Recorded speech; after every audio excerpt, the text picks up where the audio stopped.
மூவேளை மன்றாட்டு. ஆண்டவருடைய தூதர் மரியாவுக்கு தூதுரைத்தார். தூய ஆவியால் அவர் கருத்தரித்தார். அருள் நிறைந்த மரியே வாழ்க!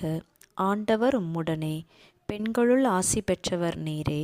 உம்முடைய திருவயிற்றின் கனியாகிய இயேசுவும் ஆசி பெற்றவரே. புனித மரியே, இறைவனின் தாயே, பாவிகளாயிருக்கிற எங்களுக்காக இப்பொழுதும் எங்கள் இறப்பின் வேளையிலும் வேண்டிக்கொள்ளும். ஆமேன். இதோ ஆண்டவரின் அடிமை, உம் சொற்படியே எனக்கு ஆகட்டும். அருள் நிறைந்த மரியே வாழ்க! ஆண்டவர் உம்முடனே, பெண்களுள் ஆசி பெற்றவர் நீரே. உம்முடைய திருவயிற்றின் கனியாகிய இயேசுவும் ஆசி பெற்றவரே.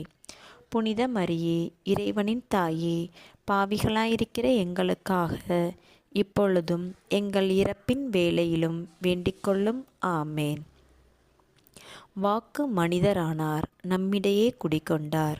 அருள் நிறைந்த மரியே வாழ்க! ஆண்டவர் உம்முடனே, பெண்களுள் ஆசி பெற்றவர் நீரே. உம்முடைய திருவயிற்றின் கனியாகிய இயேசுவும் ஆசி பெற்றவரே. புனித மரியே, இறைவனின் தாயே, பாவிகளாயிருக்கிற எங்களுக்காக இப்பொழுதும் எங்கள் இறப்பின் வேளையிலும் வேண்டிக்கொள்ளும். ஆமேன். கிறிஸ்துவின் வாக்குறுதிகளுக்கு நாங்கள் தகுதி பெறும்படி இறைவனின் தூய அன்னையே, எங்களுக்காக வேண்டிக்கொள்ளும்.